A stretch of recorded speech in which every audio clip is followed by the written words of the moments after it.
So now let's continue from where we had left yesterday.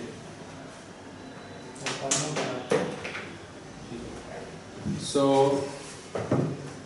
अब देखो इसमें क्या क्या, एक तो ये है कि हम एक क्लास से मल्टीपल ऑब्जेक्ट बना सकते हैं। क्लास और ऑब्जेक्ट का रिलेशन क्या है? 1:many। क्या है?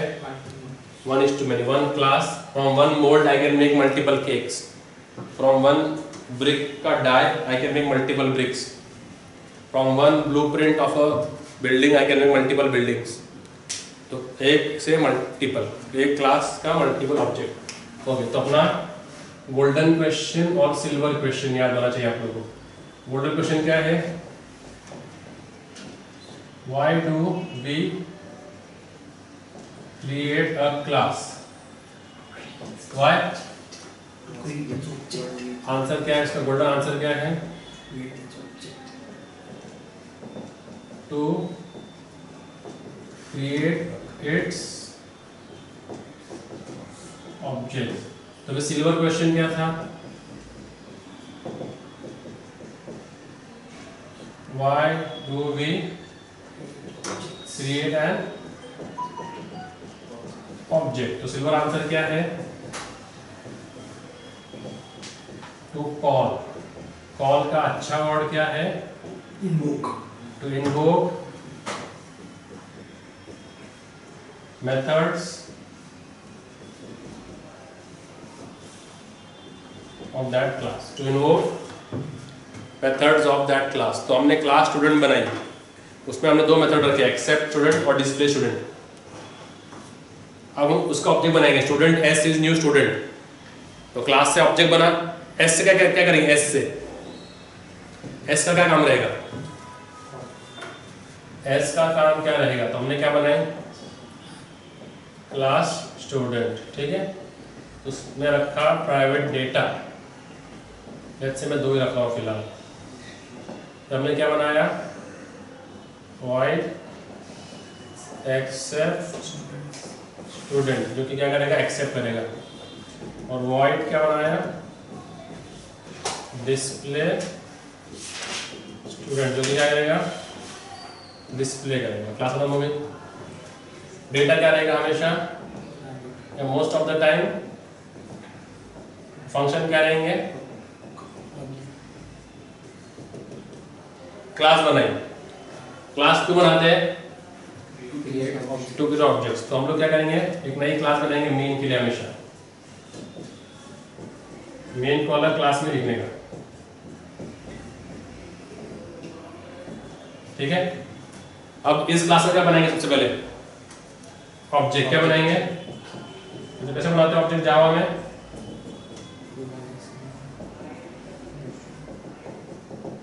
क्लास का नाम, ऑब्जेक्ट का नाम, न्यू क्लास का नाम। And from one class I can make many object. Student S2 new student, student S3 new student, student S4 new student. Yes और नो? May be. तो ये तो आंसर हो गया। क्योंकि क्लास क्यों बनाया? क्योंकि उसका ऑब्जेक्ट बनाना था। ऑब्जेक्ट क्यों बनाया? ताकि उस ऑब्जेक्ट से यूज करके मैं क्लास के फंक्शन कॉल कर सकूं। कौन से ऑपरेटर यूज करके? कौन सा ऑपरेटर यूज करके? Using dot operator. Using which operator? Using third line. हाँ, ये पब्लिक स्टैटिक वॉइड मेन। ठीक है, आप क्या करेंगे? एस से क्या कॉल करेंगे? एस डॉट ऑपरेटर और क्या? एक्सेप्ट और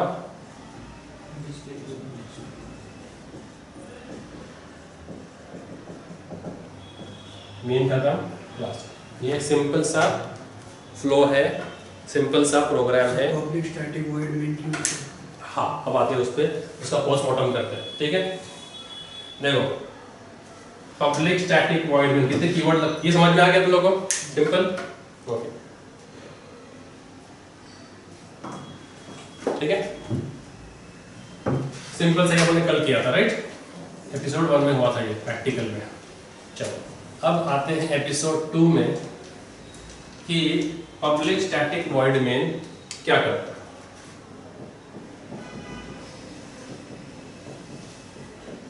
ये okay, to call method of the class, इसमें एक ही फंक्शन को एक्सेप्शन है, यानी उस पर रूल अप्लाई नहीं होता, वो है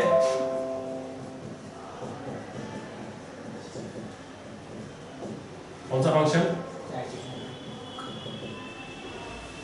ये रूल सबके लिए अप्लाई होता है, सिर्फ किसको छोड़ के? सिर्फ स्टैटिक मेथड को छोड़ के। स्टैटिक मेथड को कॉल करने के लिए ऑब्जेक्ट का बनाना जरूरी नहीं है।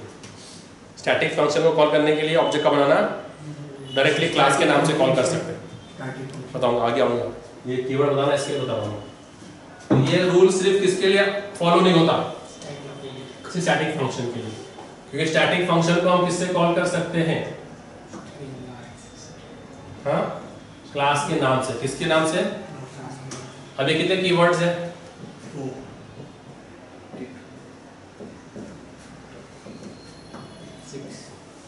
6 कीवर्ड, ठीक है। पब्लिक क्यों है? क्योंकि मुझे बाहर से डायरेक्टली एक्सेस करना है। क्या करना है? Who calls main Java virtual machine will call main. Who will call main? Java virtual machine. मेरे प्रोग्राम के बाहर का कोई प्रोग्राम है। Java virtual machine एक प्रोग्राम ही है। क्या है? एक सॉफ्टवेयर ही है। वो कॉल करेगा। तो वो जो कॉल करने वाला है वो मेरे प्रोग्राम में है कि बाहर के प्रोग्राम में है? Java virtual machine मैंने लिखा कि बाहर से कोई कॉल कर रहा है, कोई बाहर का एंटिटी है, वो डायरेक्टली मेरे फंक्शन को कॉल कर रहा है। तो बाहर का आदमी को डायरेक्ट एक्सेस कौन से एरिया का रहता है? पब्लिक एरिया का। प्राइवेट एरिया को डायरेक्ट एक्सेस नहीं कर सकता वो। तो इसके लिए मेन क्या है? पब्लिक है। यस और no? Because why is it public? Because can be accessed directly, ये कैच है, from outside the class. And who does it from outside the class? Who accesses main? And JVM is outside our class, so JVM should access main directly, so it is public. Yes or no? Okay. Main जिस class में रहता है, अपने इसमें कौन से class में है main? Third main. तो सिल्वर रूल के हिसाब से अगर हमको कोई भी फंक्शन कॉल करना है इस क्लास का पहले ऑब्जेक्ट बनाना जरूरी है। सिल्वर क्वेश्चन क्या बोलता है? ऑब्जेक्ट बना के ही हम डॉट ऑपरेटर से फंक्शन को कॉल कर सकते। तो रूल के हिसाब से आपने कहां पर ये बनाना चाहिए था? स्टोर्ड मेन sm, जो भी नाम ऑब्जेक्ट का, equals to new stored main, और फिर इस sm से आपने मेन फंक्शन को कॉल करना चाहिए था। रूल तो ये बोलता है कि अगर कोई फंक्शन कॉल करना है किसी क्लास का, आपको उस क्लास का ऑब्जेक्ट क्रिएट करना पड़ेगा और उस ऑब्जेक्ट से डॉट ऑपरेटर लगा के फंक्शन को कॉल करना पड़ेगा, है क्या नहीं? पर हमने कहीं भी ऑब्जेक्ट बनाया है क्या स्टूड मेन का? नहीं ना। तो वो फंक्शन जो बगैर ऑब्जेक्ट के भी कॉल होता है, वो कौन सा कॉल होता है? कौन सा फंक्शन है वो जिसको कॉल करने के लिए किसी ऑब्जेक्ट की जरूरत नहीं है? कौन सा है? Static function. तो इसके लिए मेन स्टैटिक है, कि मेन को कॉल करने के लिए इसको ऑब्जेक्ट का बनाना जरूरी नहीं है। सो स्टैटिक क्यों है? स्टैटिक क्यों है? Because it can be called even without creating object of the class. Yes और नो? इसके लिए स्टैटिक है। वॉइड क्यों है? It does not return anything. Void क्यों है? सी के जमाने से वॉइड में है ना, because it does not return any value. वो कुछ वैल्यू रिटर्न नहीं करता, इसके लिए वॉइड है। और मेन उस फंक्शन का नाम है। मेन क्या है? मेथड का क्या है? मेन, ठीक है। और ये जो है कमांड लाइन आर्ग्यूमेंट्स है। 5 और 6 क्या है? Command line arguments. 5 क्या है? 6 क्या है? कमांड लाइन आर्ग्यूमेंट का एरे। किस टाइप का है वो एरे? String type. तो अगर कमांड लाइन आर्ग्यूमेंट्स मैंने कुछ वैल्यू पास किया, वैल्यू बाय डिफॉल्ट क्या होंगे? एक तो मैं वैल्यू लेता हूँ यूजर से, किसे लेता हूँ, प्रिंट स्कैनर यूज करके। एक हम वैल्यू ले सकते हैं कमांड लाइन पे, जब हम रन करते हैं ना प्रोग्राम को, तो हम जावा और क्या लेते हैं, उस क्लास का नाम है क्या नहीं, कंपाइल कैसे करते हैं, Java C stored main with the extension dot Java, है क्या नहीं। रन कैसे करते हैं, जावा और क्लास का नाम। इसके बाद में अगर आपने कुछ वैल्यूज पास किए, समझो मैंने क्या पास किए, ये 2 नंबर ऐड करने थे, तो मैंने क्या करा, जब रन करते वक्त 2 वैल्यू पास किया, वो 2 वैल्यू किसमें जाएंगे,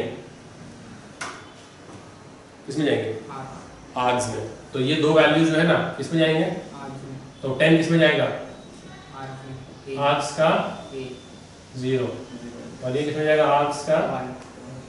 अब मैंने क्या पास किया, 10 और 20, बट वो इंटरनली कैसे गिनेगा उसको, क्यों, एरे किस टाइप का है, स्ट्रिंग टाइप का। फिर मुझे उसको इंटीजर में कन्वर्ट करके यूज करना पड़ेगा। तो मैं रन करते वक्त भी वैल्यूज पास कर सकता, उसको बोलते हैं कमांड लाइन आर्ग्यूमेंट्स। उसके लिए हमने एक एरे बनाया है आर्ग, जो कि स्ट्रिंग टाइप का है। इस एरे का नाम कैन चेंज, इस एरे का नाम कैन, अभी क्या नाम दिया मैंने, एक्स क्या करना पड़ेगा, फिर अभी क्या करना पड़ेगा, x of 0 x of 1,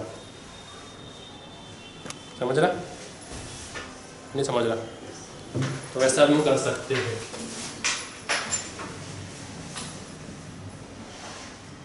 सो ये है वो 6 कीवर्ड्स जो हम लिखते हैं public static void main string args. Public क्यों,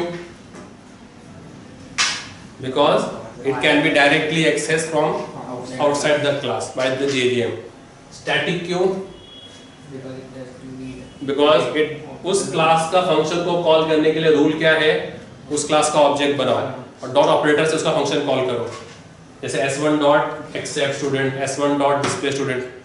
बट चूंकि मुझे ये फंक्शन कॉल करना है बगैर किसी ऑब्जेक्ट बनाए, तो वो क्या था, स्टैटिक फंक्शन। वॉइड क्यों है, रिटर्न कुछ नहीं करता है, मेन उसका नाम है और ये उसका कमांड लाइन आर्ग्यूमेंट्स का एरे है। तो जब रन करते हो हम जो वैल्यूज देंगे वो किस में जाएंगे, इस एरे में, जो कि बाय डिफॉल्ट किस टाइप का है, स्ट्रिंग टाइप का है, फिक्स चाहिए। तो पूरे के पूरे एप्लीकेशन में एक मेन फंक्शन होना जरूरी है, एक मेन का होना जरूरी है। 1 पाउंड का हार्ट तो होना जरूरी है। 600 पाउंड का रेसलर है, उसमें 1 पाउंड का उसका हार्ट होना, अगर वो 1 पाउंड का हार्ट नहीं है और बाकी 599 और पाउंड्स हेल्दी है, तो वो लिविंग ह्यूमन बीइंग नहीं है। ये सुनो, तो ऐसे पूरे के पूरे प्रोग्राम में मेन का होना बहुत, भले वो 1 लाइन का ही क्यों ना हो, भले वो, क्योंकि एप्लीकेशन शुरू कहाँ से होता, मेन से, और ये उसके कीवर्ड्स है। Am I understood? तो अगर आपने ये नंबर्स 10 और 20 पास किए हैं, अब आपको ये यूज करना है आपके प्रोग्राम में, तो 10 और 20 बाय डिफॉल्ट किस नेचर के हैं, किस नेचर के हैं, स्ट्रिंग है ना। तो आप क्या करेंगे, इंटीजर n1 इक्वल्स टू क्या, अगर आप ऐसे ही बोल देंगे, आपने क्या, नाम छेड़ो मत, उसका नाम छेड़ो, और ये जो है square bracket, it can come at any place, it can come here, यानी you can write what, string square bracket और आर्ग्स, ठीक है। इट कैन कम हियर, यानी कैसा, स्पेस, मीनिंग वही रहेगा, and it can come here also, can he, meaning वही, meaning में कोई बदलता नहीं। और आर्ग्स ही रखो, आप लोग भी चेंज कर सकते हैं पर जरूरत नहीं चेंज करने की। Don't mend with what is not broken, जो चीज़ टूटी नहीं है उसको सुधारो मत, ठीक है। तो रहने दो उसको वैसा है। अब अगर मैं करूं ऐसा ही, तो ये बोलेगा नंबर फॉर्मेट एक्सेप्शन, क्या बोलेगा, नंबर फॉर्मेट एक्सेप्शन, क्योंकि आपका आर्ग्स ऑफ 0 किस टाइप का वैल्यू है, किस टाइप का है, स्ट्रिंग टाइप का है। और आप LHS में क्या ले रहे हैं, n1, क्योंकि इंटीजर टाइप का है। स्ट्रिंग को क्या डाल रहे हैं आप, इंटीजर में, तो पहले उसको कन्वर्ट करो। पहले क्या करो उसको, तो कन्वर्ट करने के लिए क्या है, इंटीजर डॉट पास इंट, क्या है, क्या है, इंटीजर डॉट पास इंट, और फिर डालो इंटीजर n1, तो उसको क्या करो, उसके टाइप में कन्वर्ट करो। सिमिलरली कैसे करेंगे, इंटीजर डॉट पास इंट क्या आर्ग्स ऑफ, इसमें डालो उसको, तो फिर आप यहाँ n1 प्लस n2 कर सकते, इसमें डालो उसको, और फिर आप SOP n3 कर सकते। तो ऐसे रन टाइम रन करते हो वैल्यू दे देने का, स्पेस दे देंगे, क्लास का नाम स्पेस, पहला आर्ग्यूमेंट स्पेस, जितने चाहो उतने आर्ग्यूमेंट दो। मैंने कितने आर्ग्यूमेंट्स दिया है वो चेक करना है, तो args डॉट लेंथ, क्या लेंथ कीवर्ड, लेंथ सिर्फ ले, आगे कुछ भी नहीं, तो मुझे वो दे देगा length of my variables. If I do SOP length, क्या आएगा आउटपुट, क्या आएगा आउटपुट, अगर मैंने किया 10 20 30 तो क्या आएगा आउटपुट 3। ठीक है, तो मुझे इनको एक लूप लगा के ऐड करना है, तो कैसे करूंगा मैं, for I equals to 0, I less than args dot length I plus plus, sum ले लिया, ऊपर से 0 कर दिया, sum equals to sum plus क्या, हाँ पहले कन्वर्ट करने का ना उसको इंटीजर में, समझ रहा है, integer into integer dot pass in args of I, तो पहला वैल्यू लेगा 10, सबमिट कर देगा 0 प्लस 10 10, नेक्स्ट लेगा फिर 20 10 प्लस 20 30, नेक्स्ट लेगा 30 30 plus 30 60, loop finishes, display SOP क्या आएगा, कितना आएगा 60। अभी मैं ऐसा करूँ तो कुछ, तो जितने चाहे उतने आर्गुमेंट पास करो, अपने आप लेते जाएगा, क्योंकि अपन ने कोड लेंथ का क्या दिया है, लेंथ तक जाओ। समझ में आ रहा है अमान, नहीं समझ में आ रहा, तो ये वो आर्ग्स ऑफ लेंथ है, जो कि बच्चों की वो स्ट्रिंग टाइप का है, इसके लिए बार बार आपको क्या करना पड़ता है।